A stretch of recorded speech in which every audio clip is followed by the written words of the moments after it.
Bersatu kita teguh, bercerai kita runtuh. Kata-kata yang singkat, punya makna yang padat, pernah diucapkan oleh seorang Bung Karno dalam pidato kenegaraannya. Tatkala bangsa ini menghadapi musuh yang luar biasa dengan persenjataannya yang serba canggih. Kita tahu bahwa bangsa ini multi etnis, Bapak Ibu. Ada orang Jawa, ada Sunda, ada Batak, ada orang Papua, dan seterusnya. Yang menariknya adalah bahwa di dalam statement yang sederhana ini, kesannya Bapak, kita bisa menangkap. Bung Karno mencoba untuk menyatukan sesuatu yang bisa menjadi semacam kekuatan.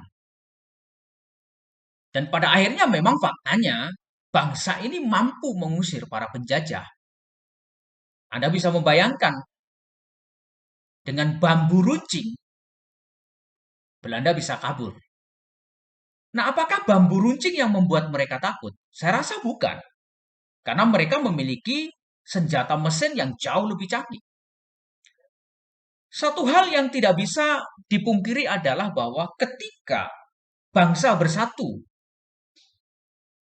ketika mereka mengabaikan dari mana mereka berasal, dengan sebuah tujuan yang sama, merdeka, menjadi bangsa yang betul-betul mandiri, maka ada kekuatan yang tidak bisa dibendung.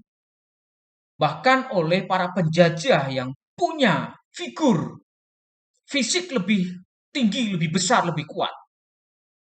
Bangsa ini pada akhirnya tercatat mampu keluar dari penjajahan dan dinyatakan merdeka. Betapa pentingnya kebersatuan. Itu sebabnya Bung Karno mengingatkan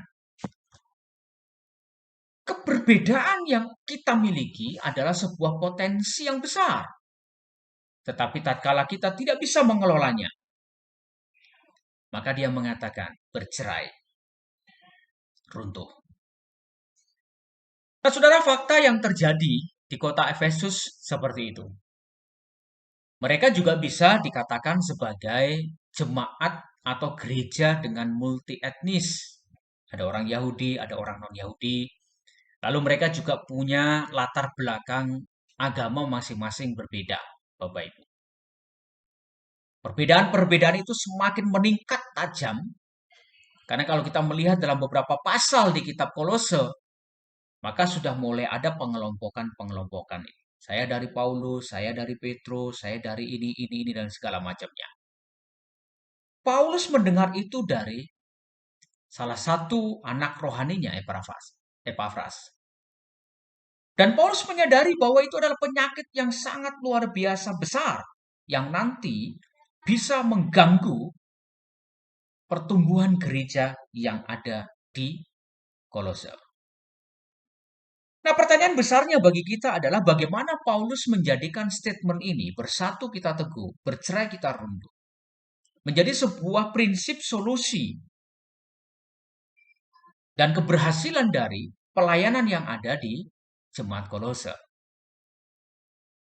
Prinsip yang pertama, Bapak Ibu Saudara, yang bisa kita bangun di dalam ayat 1 dan ayat yang kedua ini, yang pertama Bapak Ibu adalah prinsip tentang begini.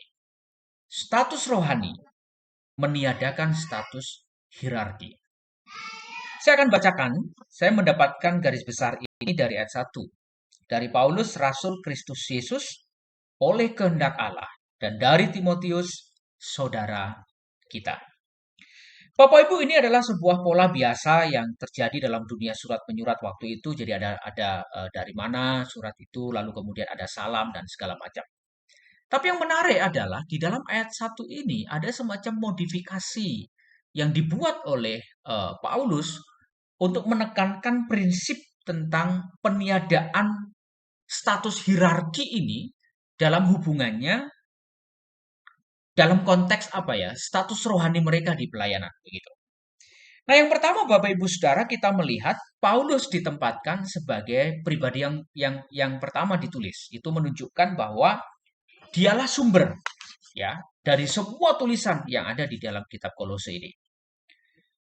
Paulus ditempatkan sebagai yang pertama di situ.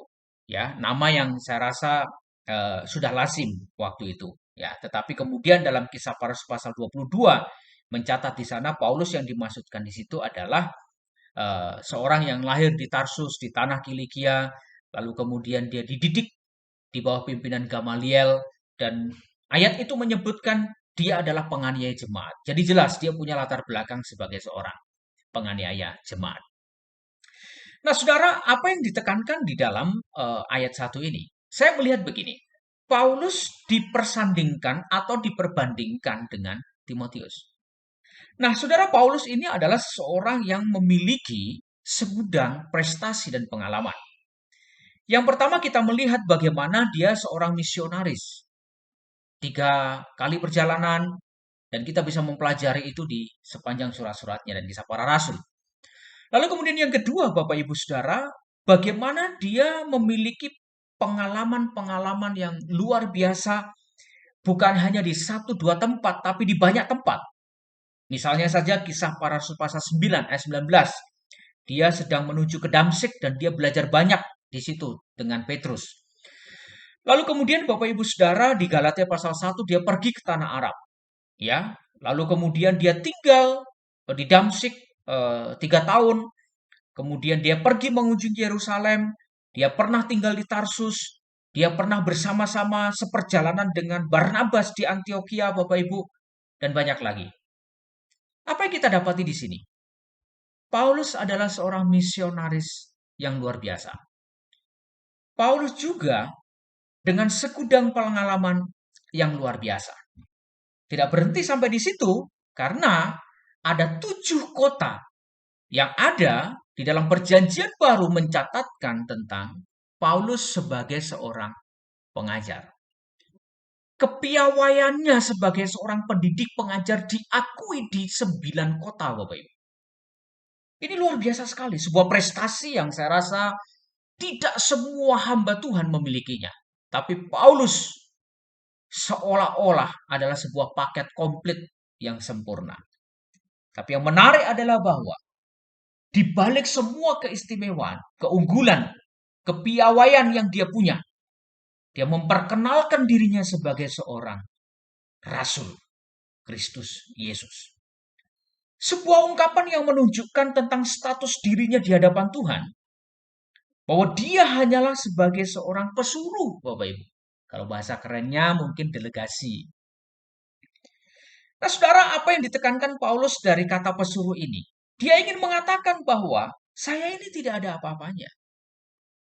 Meskipun mungkin saya diakui di 9 kota sebagai seorang pendidik, saya berpengalaman di bidang misi, saya juga banyak belajar dari tokoh-tokoh senior, Petrus, Barnabas, dan seterusnya. Tapi tatkala dia masuk menyampaikan isi hatinya kepada Kolose, dia memperkenalkan diri sebagai seorang pesuruh. Ini sebuah konsep kerendah hatian yang sangat luar biasa, Bapak Ibu Saudara.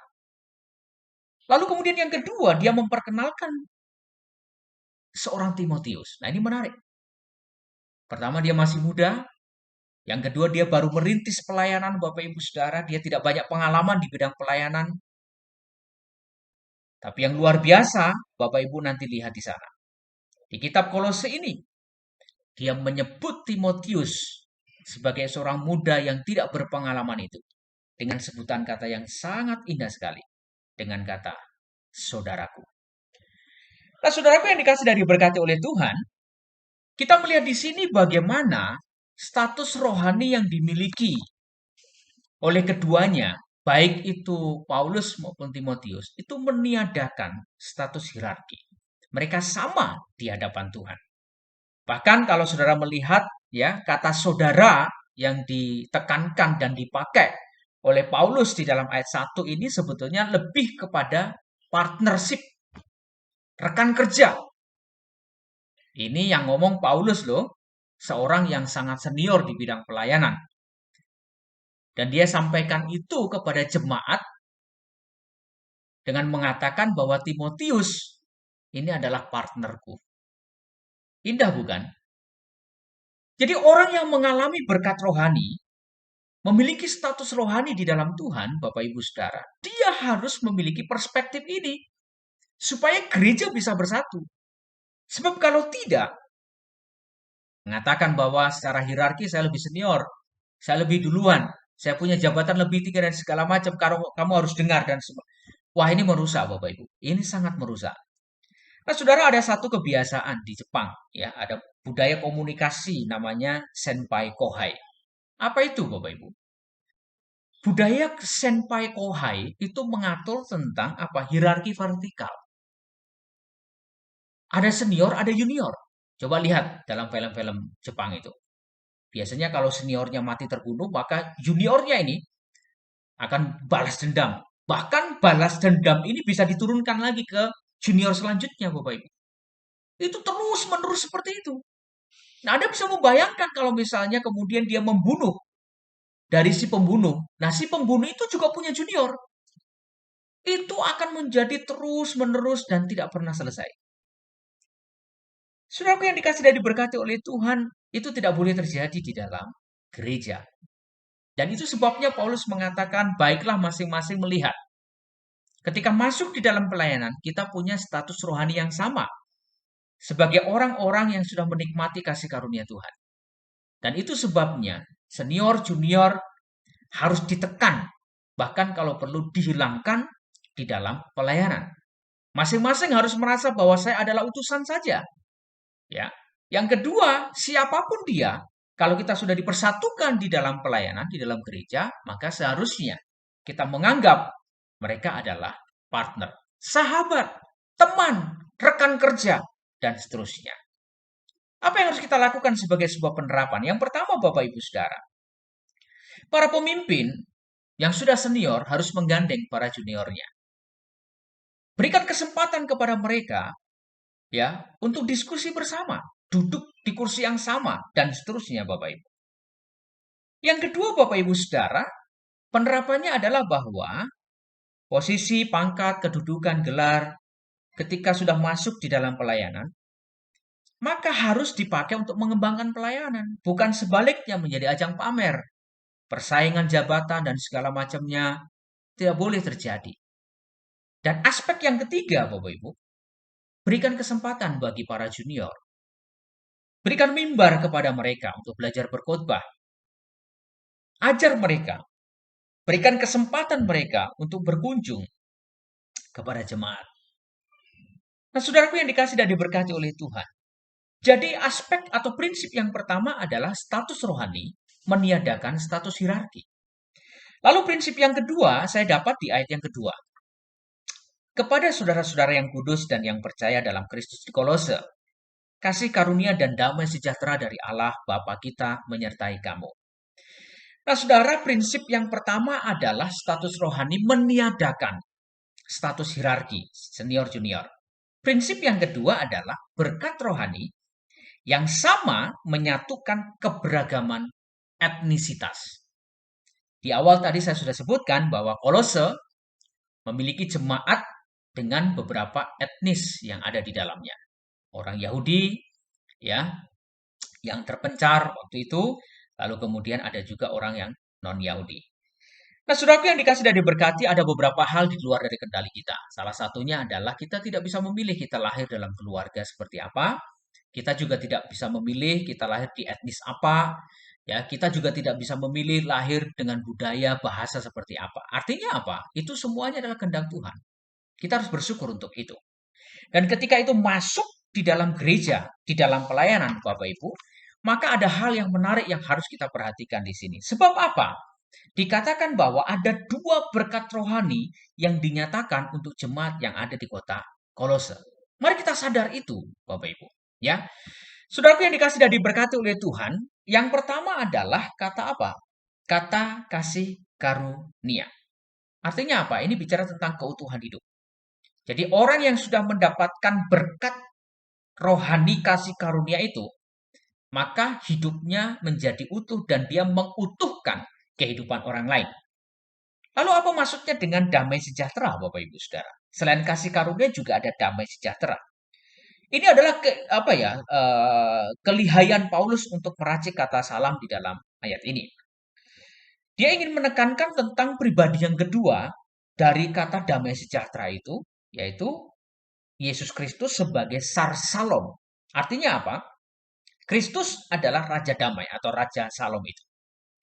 Nah, dengan demikian Bapak Ibu Saudara, ketika Paulus menggabungkan keduanya, dia ingin mengatakan bahwa siapapun yang sudah menerima dia sebagai Tuhan dan Juru Selamat, yang sudah menerima Sar Salom itu dan menjadikan Kristus sebagai Tuhan dan Juru Selamat, maka hidupnya menjadi utuh. Dan tanggung jawabnya adalah dia mengutuhkan kehidupan orang lain. Saudaraku yang dikasih dan diberkati oleh Tuhan, kata kasih karunia ini menggambarkan tentang konsep apa? Penundukan diri atau pembongkokan diri Allah. Agar dengan membongkok itu, dia bisa mengangkat kita manusia berdosa ini yang penuh dengan celah. Nah, mari kita terapkan ini dalam kehidupan berjemaat, Bapak Ibu. Ya, apa yang disebutkan sebagai etnisitas adalah hubungan antar etnis. Macam-macam banyak etnis di dunia ini. Ya, gereja tidak bisa membatasi hanya dari satu etnis saja. Saudaraku yang dikasih oleh Tuhan, ada satu ilustrasi menarik di mana ada dua pria yang berhutang kepada seorang yang bernama Kasir. Kasir sebagai seorang yang sangat kaya, lalu kemudian memberikan hutang. Pria yang pertama itu 1 juta, yang kedua adalah 500.000. Nah, lalu Bapak Ibu Saudara, karena mereka sebagai seorang yang dipercaya oleh kasir, ya, lalu mereka berusaha untuk mengganti uang itu, tapi tidak berhasil. Satu saat kasir, ya, itu ulang tahun.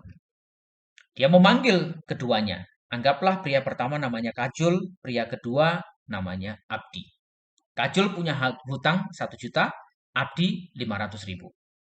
Lalu kemudian kasir memberikan sebuah secari kertas, ya, semacam surat begitu, di mana di situ ada materai, di situ ada tanda tangan. Waktu dibacakan, wah mereka menangis dua-duanya. Kenapa? Karena inti dari surat itu adalah hutang dari keduanya dihapuskan. Lalu surat itu diserahkan kepada mereka dan si kasir mengatakan, mulai hari ini kamu tidak punya tanggung jawab apa-apa lagi, hutangmu sudah lunas dibayar. Apakah persoalan itu selesai? Ternyata tidak, Bapak Ibu. Pada saat mereka dalam perjalanan, Kajul yang punya hutang 100.000 senangnya minta ampun. Tapi Abdi, dia mengatakan bahwa kasir nggak adil. Masa kamu yang punya hutang 1 juta, saya 500.000 sama-sama dibebaskan. Wah, perdebatan nggak ada selesainya. Sampai perdebatan itu tersebar di mana-mana. Kasir mendengar itu dan dia marah sekali. Dia memanggil keduanya, Bapak Ibu Saudara. Lalu kemudian surat itu ditarik kembali dan mereka harus kembali membayar hutang mereka. Ilustrasi yang saya buat ini adalah simpel dan sederhana. Setiap kita, Bapak Ibu Saudara, ketika kita menerima Dia sebagai Tuhan dan Juru Selamat, maka kita diperdamaikan dengan Allah.